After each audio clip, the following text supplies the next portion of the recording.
What is with everyone sucking the dick of the new Godzilla movie?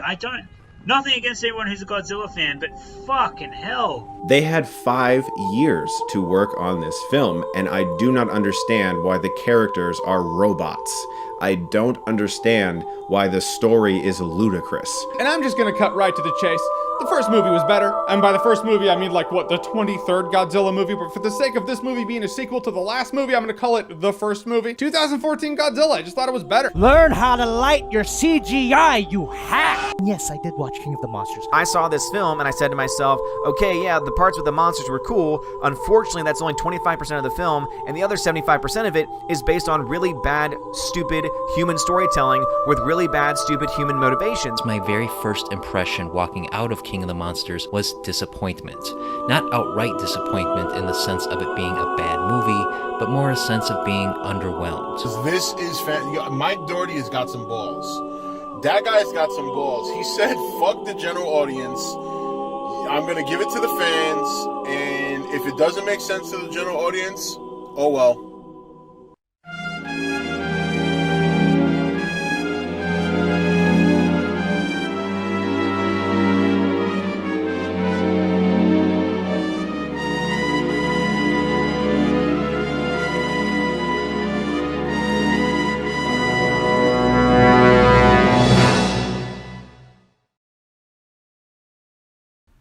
Movies suck now. So here we are now, 4 months after King of the Monsters release, and it's already out on Blu-ray. Before I go any further into the video, behind the montage at the beginning of this, let me say 2 different things. 1, all of the clips featured were taken out of context, so go check out the original creators from their perspectives for the full context. Links are provided. And 2, I'll mention at the end of this review, time code included. You're all in for a treat. And bear this in mind, this is an introduction with some context, history, and explanation before beginning the actual review. If you don't care, then this is where the review starts for you cowards. If not, let's continue. So to start off, I had to really think about this. Not only about the film itself, but the state of things surrounding it with both critics, fans, and of course the actual movie itself. And a little bit about the aftermath. I really did not want to make this kind of video. I absolutely wanted the film to succeed and be a great film. I was hoping this film would kick off the summer to a great start, kick Aladdin's ass, seriously though, fuck this movie, and bring forth a great sequel. From the looks of it, it promised to be a great film down to every detail, especially after keeping track of the film's production. I myself was very excited to see it. I've waited for 5 years for this movie to be made. This was a movie I was looking forward to all year when it came closer to release. I said to myself I was going to see this film 4 times for myself because of how busy, depressing, and rather in general, sad my life had been at the time. And well, here it is. And did I see this movie 4 times? Nope. 1 time, and 1 time only, and I didn't even need to pay for it. I got a free screening the week before it was even released. But to go back even further, Godzilla 2014 was a big thing I've always looked forward to as a kid. Godzilla was practically gone for 10 years exactly, and when it was announced they would be making another Godzilla film, I lost my mind. I've waited since 2010 for the film to come out, and by the time the first trailer hit, I was losing my mind, excited to see the Big G hit American theaters in the right way he deserves. And when I went to go see it, I was rather disappointed in my first viewing. However, with my second viewing, I had a blast, and I found something new each viewing and began to love this film even more. Despite what everyone says about the film not having enough Godzilla and boring actors aside from Ken Watanabe, Sally Hawkins, and of course Bryan Cranston, I still believe it was a fantastic movie. Not a flawless one, mind you, but a fantastic movie and a well-deserved Godzilla movie. And before I get into King of the Monsters itself, I wanted to say something else about film in general and something I've noticed since 2016. Movies have been getting worse as we go. Not just with the Godzilla franchise, kinda, but everywhere. Marvel, Star Wars, DC, Disney, Jurassic Park, Terminator, and so many more. For the past 4 years after 2015, the standards for good quality has drastically gone down. There hasn't been that many good films, or rather they range from mediocre to pretty good. Identity politics is one thing we may go into another time, but bad craftsmanship in filmmaking is another. Is that like a personal attack or something? No one cares anymore, or is not the least bit willing to put the effort into making good movies. And as much as I would love to go into detail talking about this specific topic with the SJW takeover in Hollywood, identity politics, I have no place to say as of now because I am not getting involved in any of this shit because none of that really matters to what I'm talking about because I am only covering a review of Godzilla.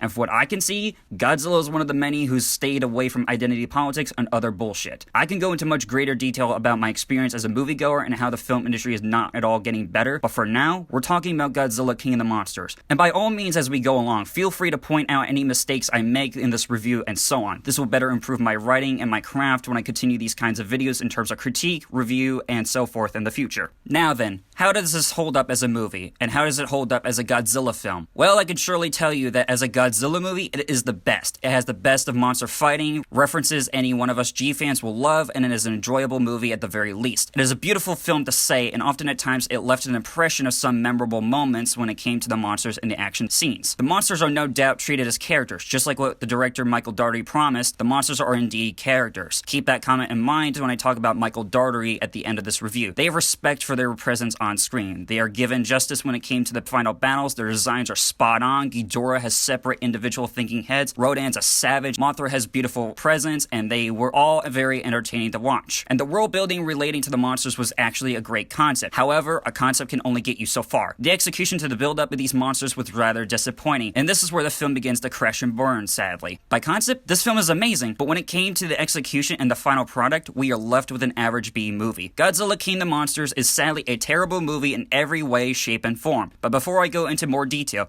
do I like this movie? Yes. Is this a good movie? Not even close. Is this a good Godzilla movie? Yes. Is this movie entertaining? Yes. And do I hate this movie? No, because that hate rightfully goes to the Spawn of Satan anime trilogy on Netflix. And believe me, we'll get into those with much greater detail someday. Don't you fucking worry. And trust me when I say this, each time I came back to work on this review, the closer I came to absolutely hating the film. And I don't want to hate everything, let alone the one thing my channel was built on, Godzilla. And allow me to finish by saying that the week before this movie was being released, Rotten Tomatoes and critics alike were basically saying that the movie was bad or rather disappointing. Like myself, I was also part of that group that was disappointed. However, once we started getting closer to the release date, I found it rather interesting and heartwarming from the fact that people didn't care for the criticisms. What I mean is that the biggest complaint were the human characters, the plot itself, and half of the stuff in this movie making no sense. Granted, I thought the same thing about these issues, but people didn't really care for that.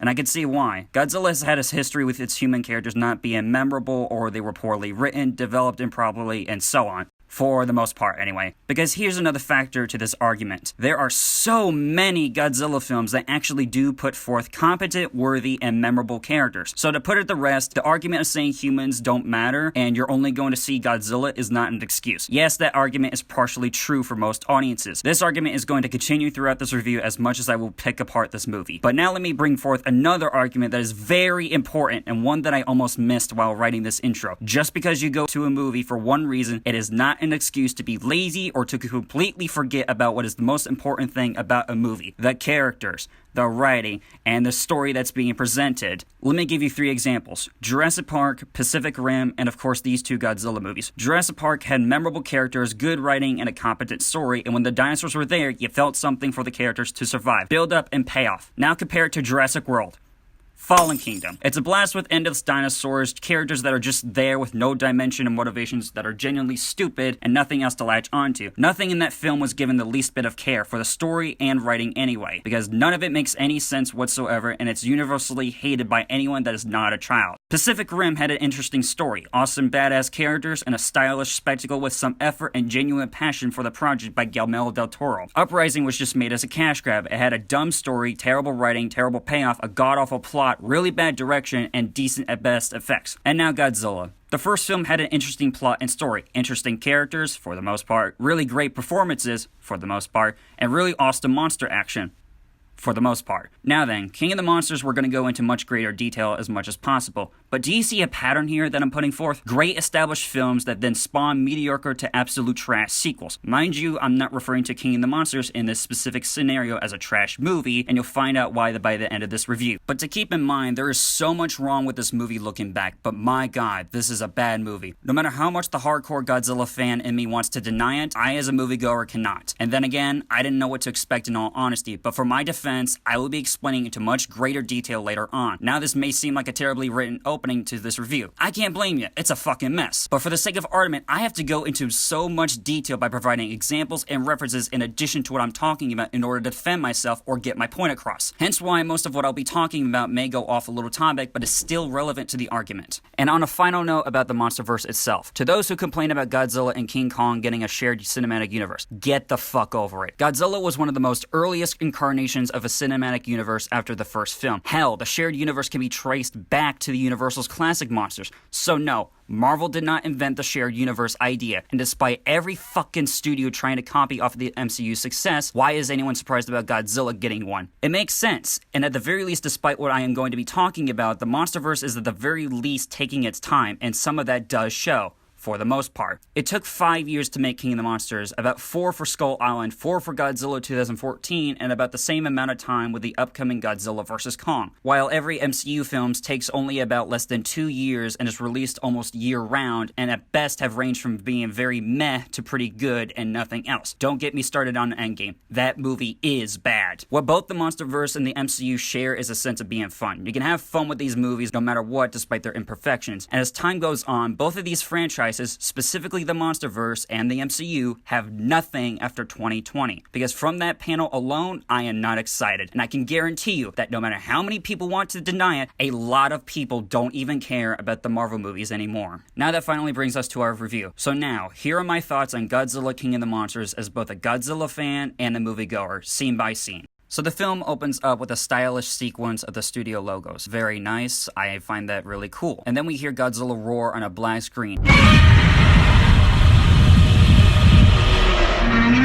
And frankly, I was getting hyped for this film just from hearing one of the original Godzilla roars mixed in with the 2014 one. So it's 2014 in San Francisco during the Muto attacks where they are introduced to our main characters, Dad, Mother, and young Millie Bobby Brown, looking for their lost child / brother, Andrew. The characters look around to find their lost child to then look up to see Godzilla beautifully stomping through the city, and then we cut to modern day. Okay, there's a lot to take in from this that I can formally say is wrong, or rather can be improved on more specifically. Let me start by saying, every film up to now, to include Skull Island, has had an opening sequence to get you properly hyped for the film and also build up what's established in this MonsterVerse. But here, we just get right into it. Yep, no introduction, just a family of our main characters witnessing Godzilla's destruction and then cut to current time. No opening credits and no opening title. This film missed a perfect opportunity. Like Skull Island in 2014, their openings introduced both the world, the setting for the film, the Monarch organization, the monsters themselves, and even showed some details that related to the characters in the film. Those openings even built up what would be paid off later on, that being either the monsters, the characters as mentioned, setting, or just world building in general. Here, we have nothing to go off of, and we have no idea what has happened between the events of Godzilla 2014 and this film. Nothing. And no, do not give the excuse of it was explained in the promotion material and most likely in the prequel comics. Allow me to explain something. Nobody should have to go to material that is outside of the movie for missing explanations or information. That is just lazy writing and storytelling all on its own. And by the way, I myself know some information from the promotional material anyway, and frankly, we will get into those much later because boy oh boy, it doesn't help this film. But as of now, we are left with nothing within these first few minutes other than the introduction to our main characters. And speaking of the opening credits, we'll talk about that again towards the end of this review, don't you worry. Actually, now that I think of it, why do so many films nowadays don't have opening titles? Show us the damn title, give us at least something to get us hyped for the movie we're watching. Why put the title at the end when the movie is over? Seriously. Anyway, we open up to our main characters, or at least to Mother and Millie Bobby Brown. And yes, I'm going to refer to some of these characters of their designated names I gave them, because when you watch this movie, you're not going to remember any of their names. If you do, however, good for you actually. And once again, we will probably be discussing the characters from time to time in the way they are written and also in relation to what fans think of this film. Meaning, truth be told, you're not going to give a shit. Even with Millie Bobby Brown in this movie and also Charles Dance, you're not going to care. Mother is in her room watching a news report on what has happened before in this world after the 2014 events, letting us know that the world is aware of the existence of giant monsters, or at the very least what they call them, titans. This is fair enough in terms of catching up, but again, I still find it to be lazy for the most part. Is there anything else that has happened after those events? Nothing? People are still talking about this event? Sure,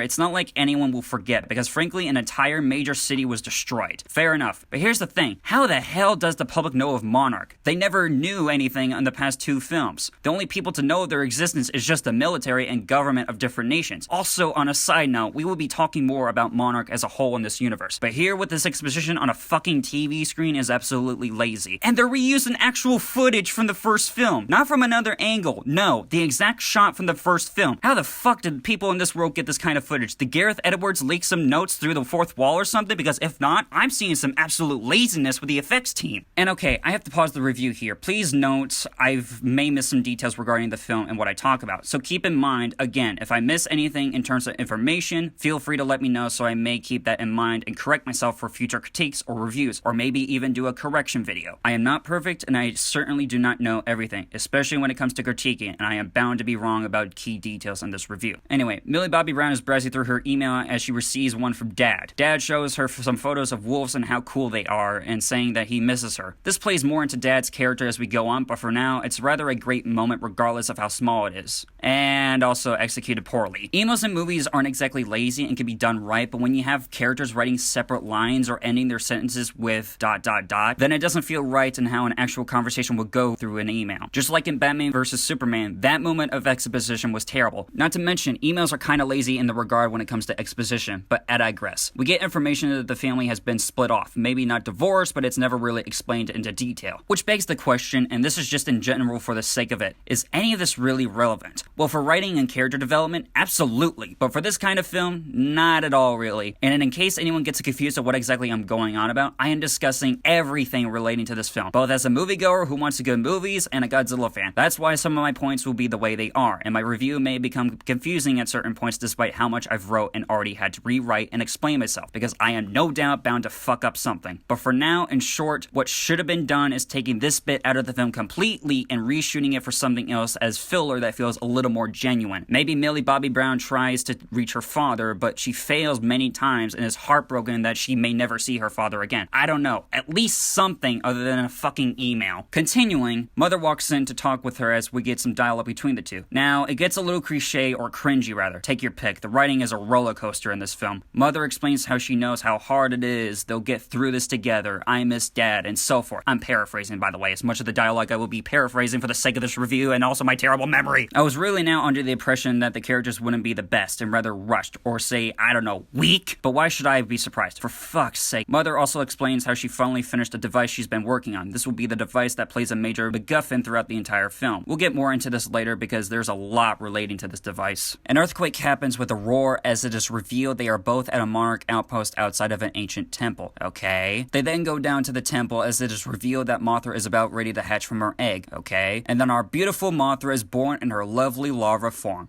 Awesome! Mother and her colleagues try to cage up Mothra until a malfunction happens as Mothra goes onto a scared rampage, webbing up all the guards that were near her. Hey, what do you know? Ryan Johnson makes a cameo in this and rightfully dies by Mothra. Oof, I think this movie is starting to win me over. Fun fact, when I watched this for the first time, I completely forgot Mothra was able to spew webs, which we'll get into much later also. Mother then runs outside with the new device she's been working on, and Deus Ex Machina, Mothra stops her rampage and calms down. Oh, and also Millie Bobby Brown ran out to be with her mother. Really shows Monarch's standards for security. Hint, hint. Also, I'm not sure how Mother managed to walk right on out without a radiation suit on, cause, you know, radiation is a thing in these films, so she should be infected or slowly dying. So they managed to create a machine that communicates with monsters. And yes, it is not just with Mothra, it is with other monsters. Cool, I can't wait to see how that's explained. Yes, I know they showed that she needed a sample of monster in order to communicate with, but in a tense situation they just went through, it seems rather inconvenient, no? Well then, we are then interrupted as a group of terrorists barge right in and start shooting up the place led by Charles Dance. And then cut. Yep, nothing else. These terrorists just show up out of nowhere and we cut to the next scene. You sure we wouldn't want to see what would happen next with this new character we're introduced to? No? Wait, never mind. This would be getting ahead of myself. And while we're still here at the temple, the build-up to Mothra felt rather rushed, and especially the temple itself was rather disappointing. We've been teased Mothra many times before with production photos and whatnot, but we just walk right past all of that just to go straight into the temple and get things started. I find that to be a smart way to get this action movie to start, but here's the thing. Movies need to take their time both explaining things and building stuff up. We're only about 10 minutes in. We need explanations and better build up to Mothra. This film does not take its time just so we can get into the monster action. Granted, for the type of movie we are watching, that makes perfect sense actually. And it is forgivable to an extent, but it is immediately unforgivable from the film's editing. It's rather jarring and terrible. Too many cuts that don't need to be made, some sequences and scenes aren't given enough time for us to process information, and the build-ups and what else can easily be missed or it's rather executed poorly. All of which makes sense for a fast-paced monster action movie, but Jesus Christ, the editing and the effects work are so fucking terrible. And on another note, I know that 5 years is a long time, but how the fuck does Monarch have this much of an advanced outpost or research center? Yes, technology can advance a lot in 5 years, but not to the extent of the fucking Avengers. This monsterverse is set in modern time, our real world. That was already established with the previous film. How does Monarch go from this type of research center to all of this advanced technology? How did they even get the funding? And from who? It's a fucking laser cage, for Christ's sake. Last time I checked, they were using regular electric fences to contain the damn Mutos. How the fuck did they get lasers? Did the public panic and say they want Monarch to protect the world from these monsters? How are there 17? Wait a minute, I'm getting ahead of myself. But for now, Monarch is just fucking S.H.I.E.L.D. in the Monsterverse. Great. Also, on a side note, while at this point in the film, I was genuinely thinking to myself, please don't be another Fallen Kingdom movie. And with that comparison brought into play, I will come back to that. God fucking damn it. Now let's continue. We are brought to a Senate meeting with returning characters, Sarazawa, Sally Hawkins, military commander, and then a new character, Tech Zek. They are discussing with, I believe to be the US Senate, about the discovery of titans, monsters, and kaiju after 2014. They debate whether or not they should kill these creatures, but more specifically Godzilla. And then we get these lines. So you'd want to make Godzilla our pet?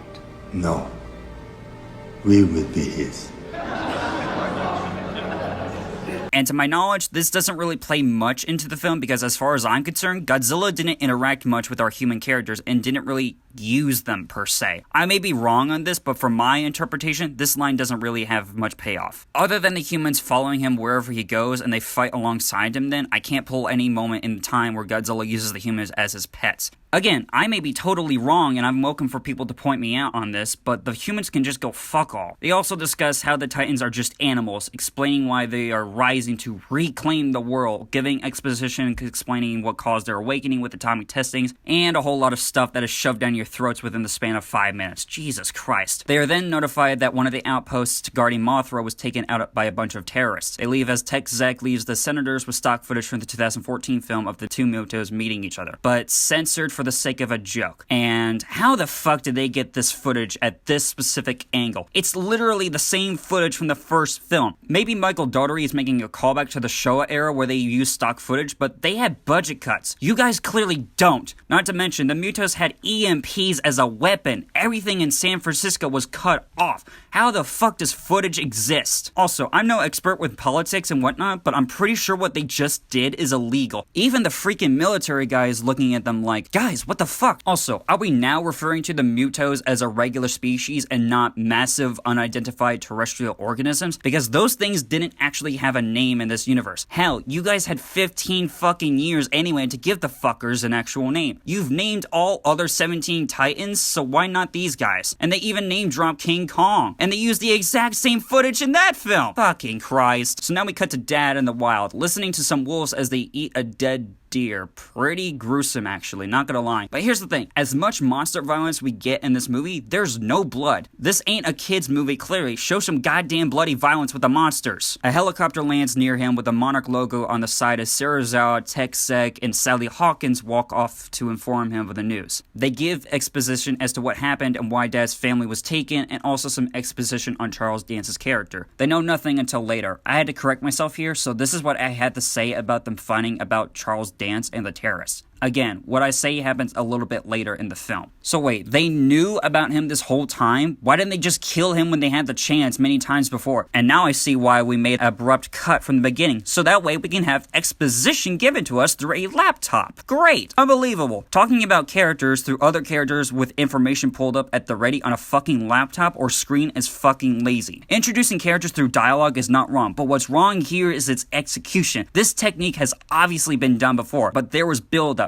tension, and eventually payoffs in other movies. This movie comes back and forth with Charles Dance, and he has little payoff towards the end. Hell, he can be taken out of the movie entirely, come to think of it, but that would be getting ahead of ourselves. We are also told that Dad worked for Monarch before, as the device, the Orca, was originally his idea, but then he scrapped it completely as it was only intended to warn off larger animals. Yet Mother managed to uncover the information on how to build another one. Alright then, whatever, sounds like a stable family to me. And for the rest of the film, the Orca is going to be playing as our MacGuffin, Deus Ex Machina, and so what keeps the family safe and sound. Not to mention, they later find out that Mother reconstructed the device using different Titan frequencies, and also an additional one they are unable to figure out. Keep that in mind, I'm not done with it yet. We get some additional exposition as to what happened with the family after the San Francisco attacks, as Dad explains he started drinking and Mom focused on trying to save the world. Wow, those cliches could not be any more contrasting if they tried. Instead of coming back to Charles Dance, Mother, and Millie Bobby Brown, we stick with Dad and the others as we go to another Monarch outpost in the Pacific where they are monitoring Godzilla. Now here's the thing, it looks like a regular oil station, or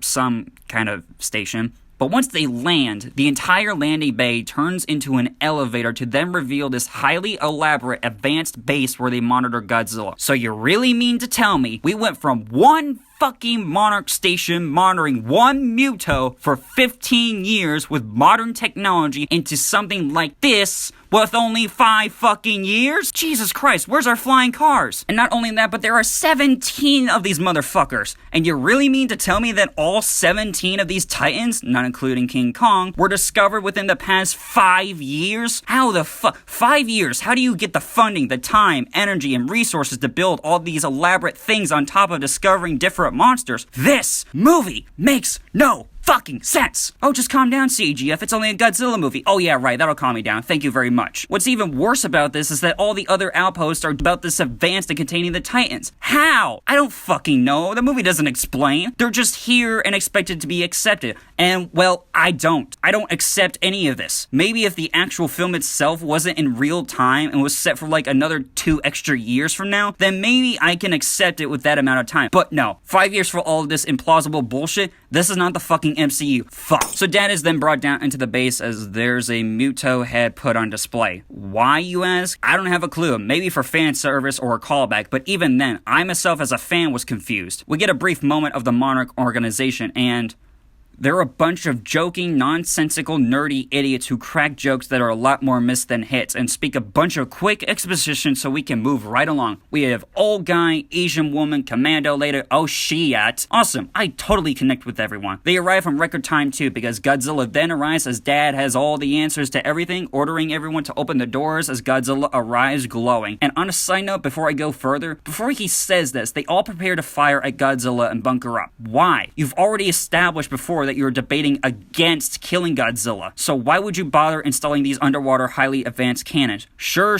you need protection against God-fucking-Zilla. But wouldn't there be any other alternatives like signals, sonars, or literally anything else that can push him back and keep him away in a safer manner? And now that I think of it, if this is supposedly his hideout you found, how the hell did this place even get built? Let alone it being the supposed hideout of Godzilla. You think that would be an issue if you're not even halfway finished building the base and he just so happens to stop by and destroy all of you because you're a threat. And within 5 years, I highly doubt you would ever have this much of an advanced underwater base. Even if Godzilla's been missing, there's still no way. Alright, it's a Godzilla movie. I shouldn't have to think this hard. God damn it. And when did they know to back off instead of Dad telling them? Yes, I know Serizawa told them first for safety, but why is Dad the one who elaborates more on this? You think a zoology organization would know this, but no. Dad has to be the one to tell everyone to stand down instead of them already knowing what to do. Jesus. So Godzilla arrives glowing, showing off an intimidation display, and then he blacks out. But then jump scares everyone swimming around in circles and then fucks off. They manage to track where he's going as, you guessed it, he leads everyone to the Arctic where other characters are. Now for our first buildup of a monster,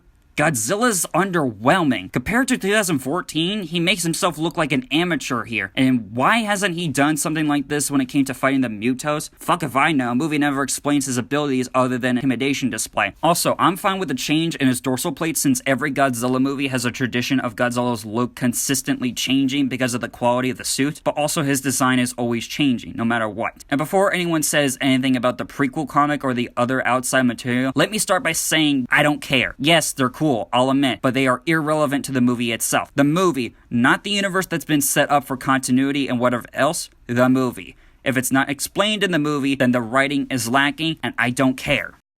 Unfortunately, this is where the review is going to end for the sake of time and also editing. I can't exactly give an exact date of when part 2 of this will be released, but as of now, I won't be able to edit a full entire video of this review. Maybe sometime in late October, but then again, I can't give an exact date. So I've decided to upload this entire review into different parts for the sake of editing as mentioned and also time's sake. There's a lot going on in my personal life and hopefully everyone can understand this. With that said, this entire review will continue as a series. I'm hoping this will be a 3-part series as the last part may be uploaded around the 65th anniversary.